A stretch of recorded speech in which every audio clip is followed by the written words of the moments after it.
Hello everyone, study with us में आपका एक बार फिर से स्वागत है। और आज हम रिसर्च एप्टीट्यूड से रिलेटेड एमसीक्यू डिस्कस करने वाले हैं। और ये जितने भी क्वेश्चन हैं ये सारे के सारे प्रीवियस क्वेश्चन हैं। ठीक है, हर एक क्वेश्चन के नीचे जो है आप देख सकते हैं डेट लिखी हुई है कि कौन सा क्वेश्चन कब पूछा गया है। तो इस तरह की वीडियो अगर आपको पसंद आती हो तो लाइक ज़रूर करें, और चैनल को सब्सक्राइब नहीं किया तो ज़रूर कर लें, ताकि ऐसी ही रिवीजन वीडियोज़ आपको मिलते रहे। तो चलिए शुरू करते हैं। तो पहले सवाल में यहाँ पर कुछ शोध की विधियाँ दे रखी हैं और दूसरी तरफ दे रखी हैं इनकी विशेषताएं। ठीक है, तो हमें इसको करना है मिलान। तो देखिए, प्रयोगात्मक विधि का संबंध जो है वो है नियंत्रण के माध्यम से कारण और प्रभाव का निर्धारण। कार्योत्तर विधि का जो संबंध है वो है प्रेषित प्रभावों से कारण परक कारकों का पता लगाना। ठीक है, तो हम ये कह सकते हैं ये है चौथा, ये है पांचवा। ऐतिहासिक विधि जो है ये होती है पूर्व घटित घटनाओं के स्वरूप को मुख्य और गौण स्रोतों के माध्यम से स्थापित करना। जबकि निर्जातीय विधि जो होती है ये होती है साझाकृत व्यवहारों के स्वरूप का अध्ययन करना। ठीक है, तो सही आंसर हमारा कौन सा हो जाएगा? चौथा, पांचवा, तीसरा, दूसरा, तीसरा। सही आंसर है ऑप्शन नंबर ए। ठीक है, चौथा, पांचवा, दूसरा और तीसरा। नेक्स्ट क्वेश्चन है शोध की। अब देखिए, ये क्वेश्चन जो है ये पूछा गया है, ये भी दिसंबर 2018 में पूछा गया सवाल है। तो शोध के उन चरणों, ठीक है ना, चरणों सोपानों की पहचान कीजिए जिसमें नैतिक निहितार्थों का मुद्दा प्रासंगिक होता है। दिए गए कूट में से अपना उत्तर चुनिए। ठीक है, तो इसमें हमें बताना है कि कौन सा जो सोपान है या चरण है जो कि इसमें प्रासंगिक है। तो सही आंसर हो जाएगा इसका ऑप्शन नंबर बी, तीसरा, चौथा और छठा।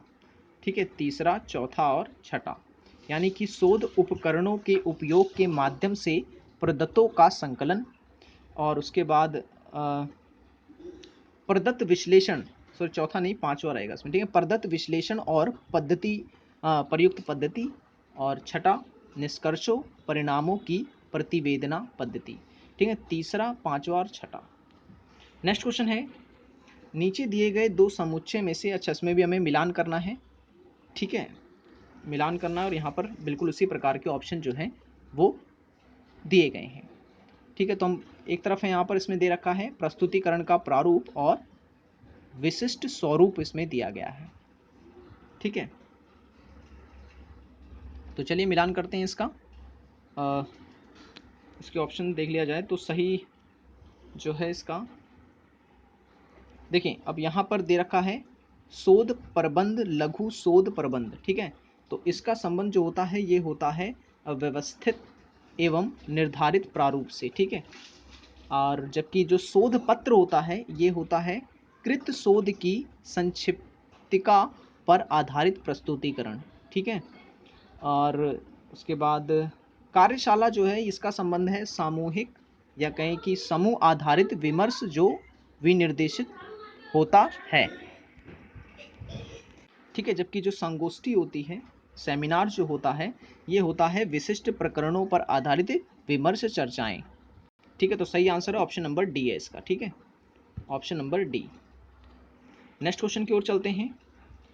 इसमें दे रखा है अपना शोध प्रबंध लिखते समय एक शोधार्थी सांख्यिकी तकनीकों के अनुप्रयोग का तर्काधार नहीं बताता है। इसे निम्न किसके या निम्न में किसका उत्तम उदाहरण माना जाएगा? तो इसका सही आंसर है ऑप्शन नंबर बी, भूल से हुई त्रुटि। ठीक है, भूल से हुई त्रुटि। नेक्स्ट क्वेश्चन है किस प्रकार के शोध में शोध के चरणों को चक्रीय होना चाहिए? ठीक है, चक्रीय होना चाहिए, तो ये होना चाहिए क्रियात्मक शोध में। ऑप्शन नंबर बी जो है इसका करेक्ट आंसर है, क्रियात्मक शोध में। नेक्स्ट क्वेश्चन है एक शोधार्थी किसी जिले में विद्यालय को बीच में छोड़ देने वाले छात्रों की दर पर अभिभावकों की सामाजिक आर्थिक स्थिति के प्रभाव का अध्ययन करने की योजना बनाता है। यह किस प्रकार का शोध होगा? यह किस प्रकार का शोध होगा? तो इसका जो सही आंसर है वो है ऑप्शन नंबर बी, प्रायोगिक परिकल्पना परीक्षण शोध इसे हम कहेंगे। ठीक है, नेक्स्ट क्वेश्चन है नीचे कुछ प्रमुख पद दिए गए हैं, उनकी पहचान करें जो गुणात्मक शोध प्रतिमान को प्रदर्शित करते हैं। ठीक है, प्रदर्शित करते हैं। तो इसका जो सही आंसर हो जाएगा वो हो जाएगा ऑप्शन दूसरा, तीसरा और छठा। ठीक है, तो इसका सही आंसर क्या होगा? इसका सही आंसर हो गया option number D. Option number D इसका करेक्ट आंसर है। नेक्स्ट क्वेश्चन है, किस प्रकार के शोध के लिए क्रिया सूचक शब्द नियंत्रण, हेर फेर करना और अवलोकन सर्वाधिक प्रासंगिक है? सर्वाधिक प्रासंगिक है। तो सही जो आंसर है इसका वो है option number C. Option number C, प्रायोगिक शोध। ठीक है, प्रायोगिक शोध में। नेक्स्ट क्वेश्चन है, शोध की वैज्ञानिक विधि की विशेषता है। शोध की वैज्ञानिक विधि की विशेषता है, तो कौन सी है? तो सही आंसर है इसका, ठीक है ना, यहाँ पर सभी विशेषताएं दे रखी हैं, तो इसमें हो जाएगा पहला, दूसरा, सुव्यवस्थित यानी तीसरा और छठा भविष्य सूचक। ऑप्शन नंबर डी इसका करेक्ट आंसर है। ठीक है, नेक्स्ट क्वेश्चन है, एक शोध परिवेश में प्रतिभागी सिर्फ इस कारण अलग तरह से व्यवहार कर सकते हैं क्योंकि उन्हें लगता है कि उन पर विशेष ध्यान दिया जा रहा है। व्यवहार की बजाय विशेष ध्यान के प्रति उपचारित समूह का यह बर्ताव क्या कहलाता है? तो ये कहलाता है हॉथॉर्न प्रभाव। ठीक है, नेक्स्ट क्वेश्चन है, जब कोई समीक्षा लेखक का नाम जाने बगैर एक शोध लेख की समीक्षा करता है तो यह क्या कहलाता है? तो ये कहलाता है अप्रकट समीक्षा। ठीक है ना, अप्रकट समीक्षा। नेक्स्ट क्वेश्चन है, किसी शोध विषय की मौलिकता किन घटकों पर निर्भर करेगी? किन घटकों पर निर्भर करेगी? तो विषय की विशिष्टता पर, उपयोगितावादी आयाम पर, सहयोगी प्रणाली पर और अध्ययन की व्यवहारिकता पर। तो सही आंसर ऑप्शन नंबर ए है इसका। ठीक है, नेक्स्ट क्वेश्चन है, निम्नलिखित में से कौन सा स्वतंत्र तथा निर्भर चरों के बीच कारण और प्रभाव संबंधों को सबसे मजबूत साक्ष्य मुहैया कराता है? तो इस क्वेश्चन का जो सही आंसर है वो है ऑप्शन नंबर सी, प्रयोगात्मक उपागम। नेक्स्ट क्वेश्चन है, मापी जाने योग्य और बदलते मापों से युक्त ऊंचाई, भार या प्रसन्नता जैसी विशेषता को आप क्या कहेंगे? तो इसका जो सही आंसर है वो है option number C. Option number C, चर कहते हैं इसे इंग्लिश में, जिसे हम वेरिएबल कहते हैं। नेक्स्ट जो क्वेश्चन है वो है, निम्नलिखित में से कौन सा शिक्षा के सिद्धांत के प्रतिपादक तथा उसके संगत सिद्धांत का युग्म सुमेलित नहीं है? ठीक है, नहीं है हमें बताना है। ठीक है, देखिए रूसो प्रकृतिवाद से संबंधित है, डेवी जो है व्यवहारिकतावाद से संबंधित है। ठीक है, प्लेटो आदर्शवाद से संबंधित है, और यहाँ पे देखो प्लेटो को प्रकृतिवादी बना रखा है, तो ये गलत हो जाएगा हमारा। Option number A correct answer इसका। नेक्स्ट है, किसी शोध रिपोर्ट में शामिल होते हैं। किसी शोध रिपोर्ट में शामिल होते हैं। ठीक है, तो वित्तीय लेखनी होता, प्रारंभिक भाग होता है, ठीक है, और शीर्षक पृष्ठ होता है, और विषय सूची होती है, और अंतिम अध्याय होता है। सही आंसर हो जाएगा ऑप्शन नंबर बी।